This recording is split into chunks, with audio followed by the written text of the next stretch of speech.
dysprosium, holmium, herbium, ytterbium, néodyme, ça vous dit quelque chose?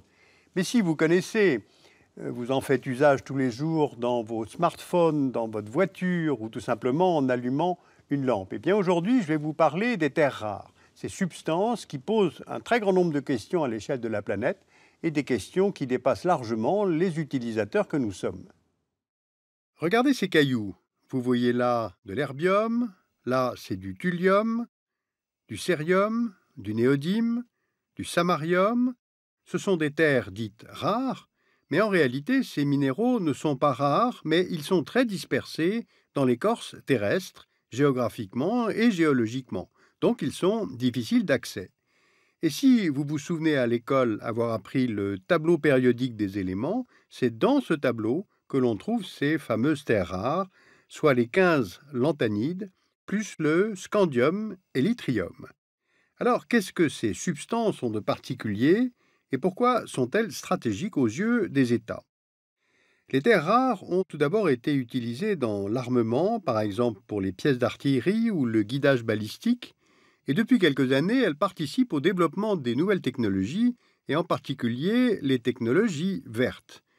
Par exemple, on trouve des terres rares comme le lantane dans les batteries des voitures électriques, et ce, en grande quantité.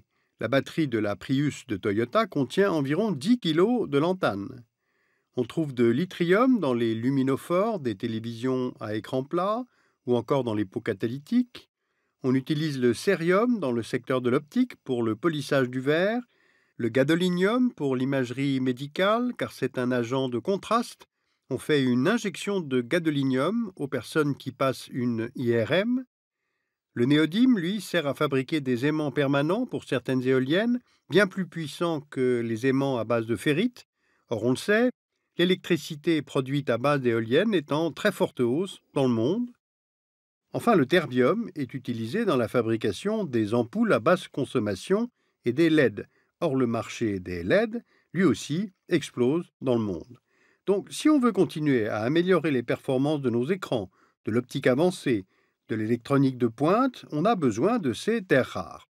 Alors justement, où les trouve-t-on à travers le monde? Pour le United States Geological Survey, les pays qui disposent des plus grandes réserves de terres rares aujourd'hui sont, dans l'ordre, la Chine, le Brésil, les États-Unis. On trouve aussi des terres rares en Inde, en Australie, en Malaisie, en Russie, au Vietnam.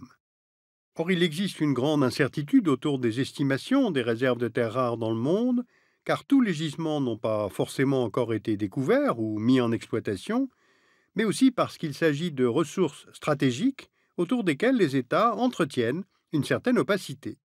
Allons voir l'un des plus gros détenteurs de terres rares au monde, les États-Unis.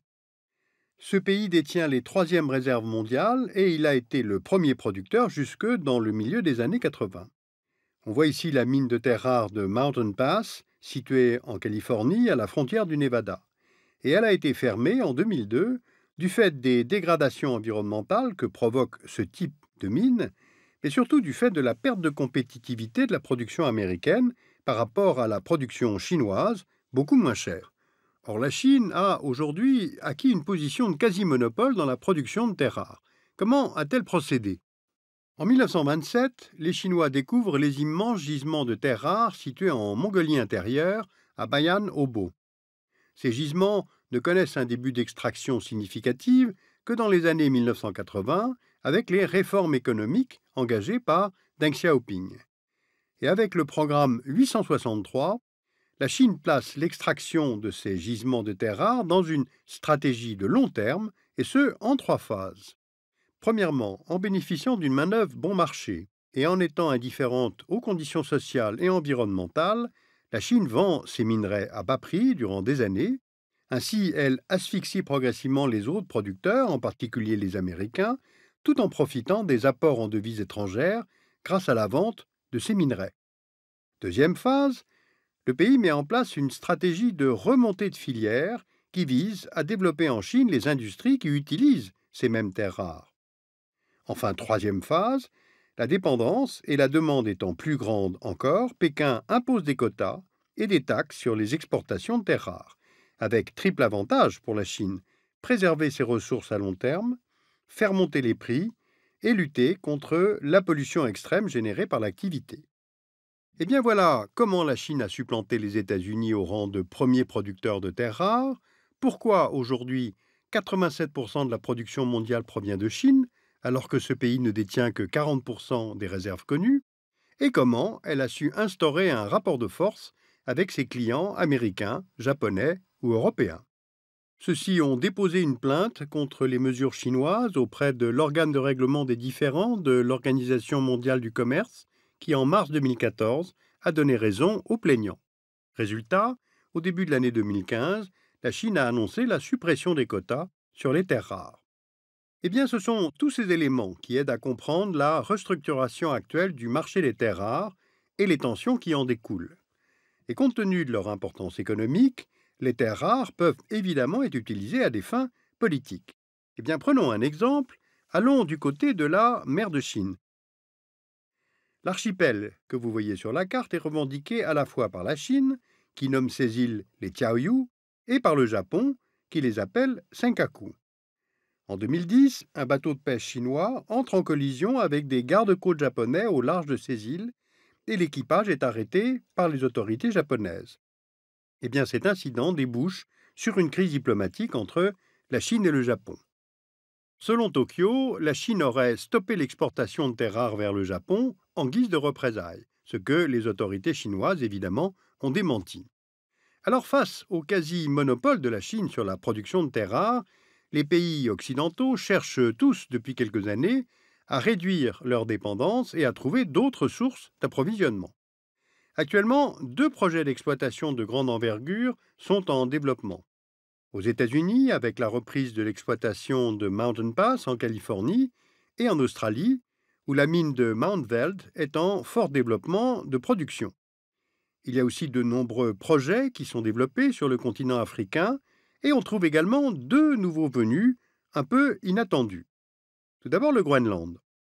Certaines sources estiment que le Groenland accueille les 2e réserves de terres rares au monde à Kvanefjeld.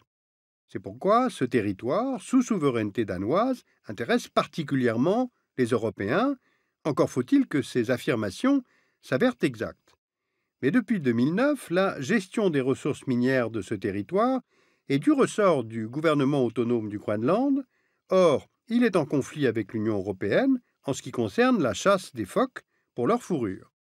Et puis, il y a les conditions climatiques qui pourraient rendre l'exploitation des gisements très difficile.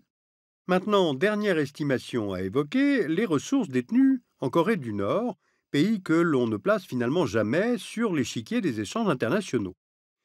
Plusieurs sources estiment que la Corée du Nord disposerait des plus importantes réserves mondiales de terres rares.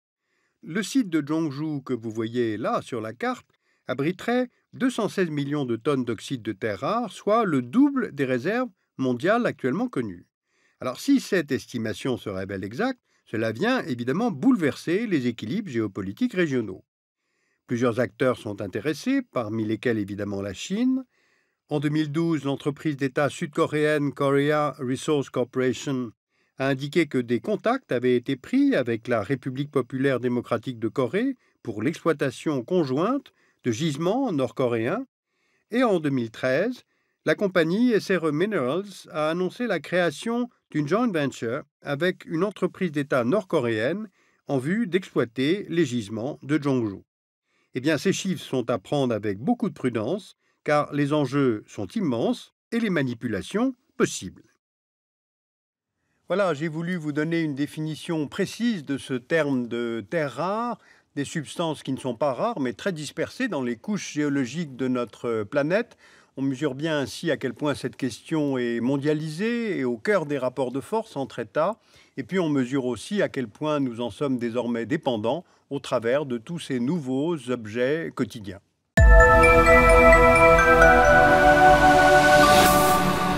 Audio Jungle.